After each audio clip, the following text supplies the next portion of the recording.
በስመ ሥላሴ በስመ አብ ወወልድ ወመንፈስ ቅዱስ አሐዱ አምላክ አሜን። መቃ አbbaa kan ilmaa kan hafuura qulqulluu waaqee tokko አሜን። መቃ abbaa kan ilmaa kan hafuura qulqulluu sadan waaqee tokkotti ni amanna አሜን። ክርስቶስ du'aa ka'ee humna afaan gosaatiin seexanni hidhamee addaan bilisa ba'ee kana booda nagaaf gammachuun ta'ee dhala namaatiif አሜን። kabajamtootaaf jaalatamtoota maatii waaqayyoon kan jaalattan waaqayyos caalchisee kan isin jaallatu haga qaraaniyotti ijoollee haadha keenya qulqulleettii durbee maariyaamii nagaan waaqayyoo inni jiraataan bara bara hunduma keessa wajjiniin haa ta'u.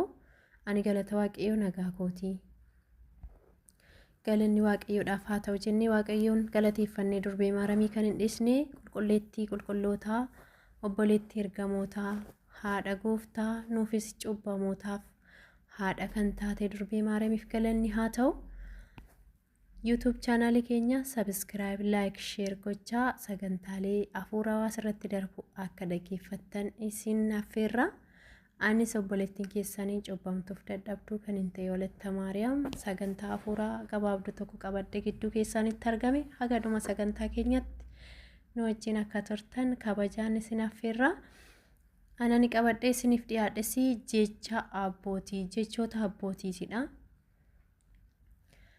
jechoota abbootii kana akkan dubbisu waaqayyo gooftaan na gargaaru. maqaa abbaa ilmaa hafuura qulqulluu waaqa tokko ameen. nama jabaa ta'e jechuun tasumaa hin kufiin jechuu miti. kufanii ka'uus barattee godhadhu jechuudha malee. callisi jechuun hin dubbatin jechuu miti. namoota biroos dhagahi jechuudha malee. garaaf kan bultu hin ta'in jechuun hin nyaatin jechuu miti. dhugaa namatti hin darbin jechuudha malee. hin dheekkamin jechuun miira hin qabaatin jechuu miti. dheekkamsa irraa dafii deebi'i jechuudha malee. dhiifama godhi jechuun ati hin miidhamne jechuu miti. garaatti haluu qabachuun miidhama biraa waan ta'eef malee. diina kee jaalladhu jechuun diinni gaariidha jechuu miti.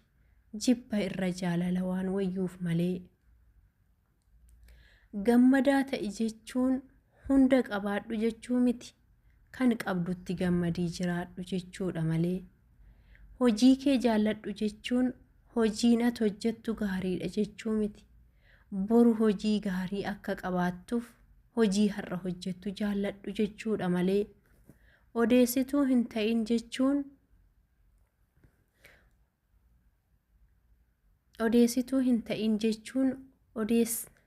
waa'ee dhimma hin beeknee hin odeessin jechuudha malee. ni duutaa jechuun hin hojjetin jechuu miti. waan gaarii osoo hin hojjetin hin du'in jechuudha malee. qofaa hin ta'in jechuun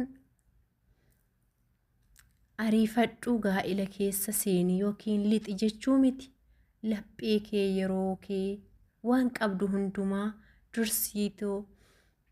dursitee kennuuf qophaa'i jechuudha malee. nama dhugaa ta'e jechuun bakka namni jiran qofatti dhugaa dubbadhu jechuu miti. mataa kees jireenya dhugaadhaan guutame jiraadhu jechuudha malee. hin loliin jechuun namoota wajjin hin jiraatin jechuu miti. haaloo qabattee hin turin jechuudha malee. kan of tuultu hin ta'in jechuun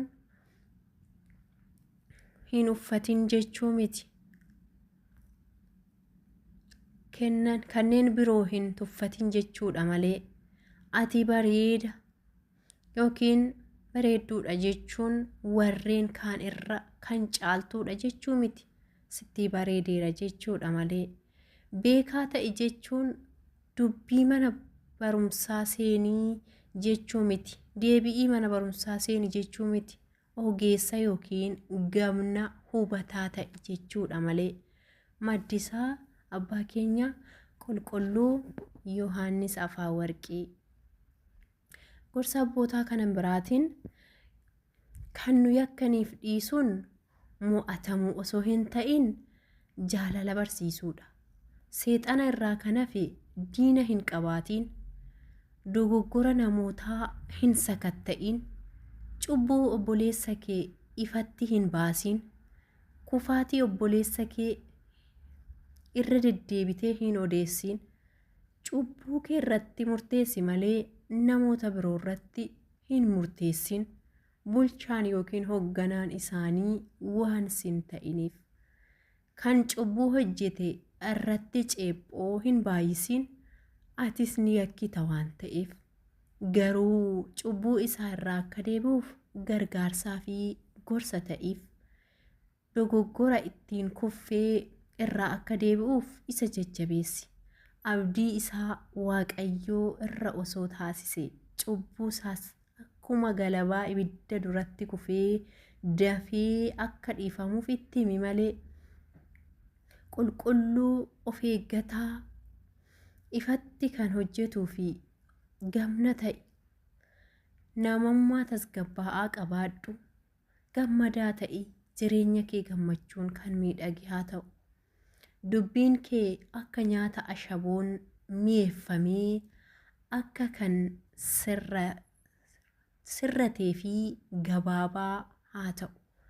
Jechoonni kee fayyaalessaa fi kan daangeffaman hundumtuu kan hubatuuf haa ta'u. Iccitii hiriyaa kee hin baasin, kan si jaallatan hundaaf kan amanamte ta'i. Gara falmii bu'aa hin buusnetti seenuu irraa of eegi. Kan si dhagahan hunduu akka si hin jibbineef gara lolaatti yookiin dheekkamsaatti hin ariifatin. Qulqulluu Efreem isa Sooriyaa. Eebbi abbaa keenyaa qulqulluu Efreem hunduma keenya wajjiniin haa ta'u bara hanga baraatti. Amiin. Kakaasee kan na jalqabsiisee kan na xumursiisee galanni Waaqayyo Abbaa Ilmaaf Hafuura Qulqulluuf bara hanga baraatti haa ta'u. Amiin. YouTube chaanaalii keenya subscribe, like, share gochuu hin irraanfatina. Waaqayyoon sagalee jireenyaa isin haa dhageessisu.